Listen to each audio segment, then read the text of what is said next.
Bonjour à tous, j'espère que vous allez bien. Alors nous sommes devant vous pour vous présenter un TP dans le cadre du cours des méthodes et techniques de négociation. Ce TP avait pour intitulé d'identifier un problème ou un cas concret nécessitant le recours aux compétences de négociation.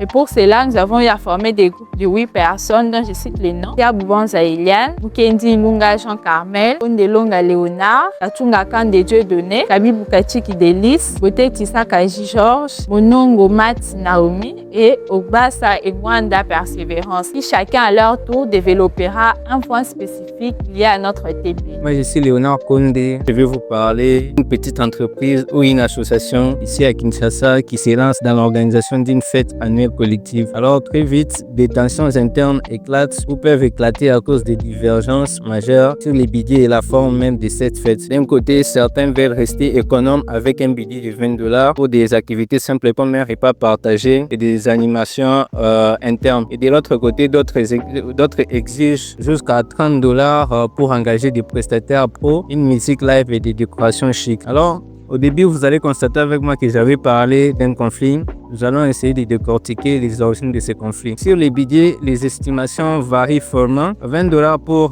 du local pur et dur contre $30 pour du spectacle grandeur en nature. Sur la forme, c'est traditionnel avec des discours formels face à une soirée festive pleine de jeux et de danses qui reflètent des clashs générationnels et culture dans les groupes. En RDC, précisément à Kinshasa, avec nos ressources limitées et un manque de transparence sur les fonds, ces débats chauffent vite et paralysent tout. Moi, je vais vous parler des enjeux et des points de blocage car c'est souvent ici que tout peut réussir ou échouer. Premièrement, je vais vous parler du budget total limité face à des attentes élevées.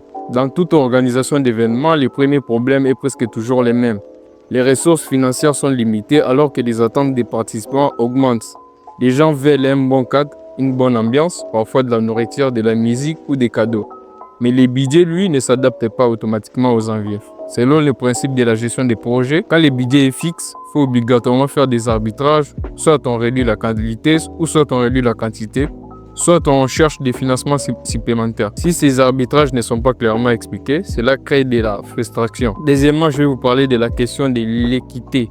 Faut-il que tout le monde paye la même chose? Deuxième point très sensible, l'équité financière. Est-ce que tout le monde doit contribuer de la même manière ou est-ce que ceux qui ont plus de moyens doivent payer plus? En économie et en gestion, on distingue l'égalité. Ici, on voit tout le monde qui paye la même somme. L'équité, chacun contribue selon ses capacités. Le problème, c'est que l'équité peut être perçue comme injuste par certains, tandis que l'égalité peut exclure ceux qui ont moins de moyens. Sans règle claire dès le départ, ce point devient rapidement un facteur de conflit. Troisième point, je vais parler des risques d'annulation ou de désistement. Enfin, le troisième enjeu est souvent sous-estimé, les mécontentements. Quand les participants ont l'impression que l'argent est mal utilisé, les décisions ne sont pas transparentes ou que leurs attentes sont ignorées, alors il y a des risques majeurs. Premièrement, on voit les risques de désistement. Les gens se retirent. Deuxièmement, on voit l'annulation pure et simple de l'événement. En gestion d'événements, il est clairement établi que le manque de communication et de transparence est l'une des premières causes d'échec.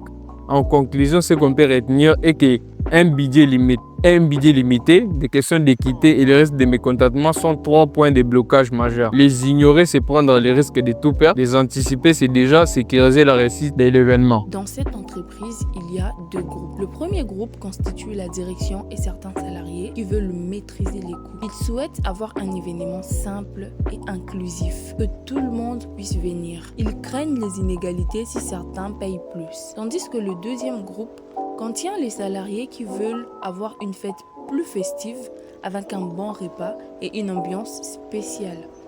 Et ils sont prêts à mettre $20. Ils ne veulent pas se contenter d'un fast-food ou d'un buffet basique. Ils veulent quelque chose de spécial. Nous avons 2 groupes, celui du restaurant de $30 et celui du restaurant de $50.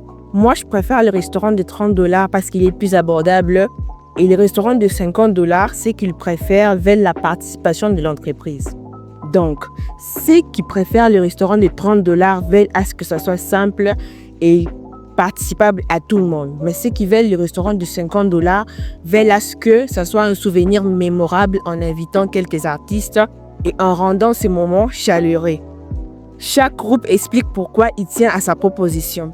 On veut que tout le monde puisse venir sans se soucier du prix. Ça, c'est pour le restaurant de 30 $. Et par contre, ça sera une occasion pour que tout le monde se sente à l'aise dans tout ce qu'il fera.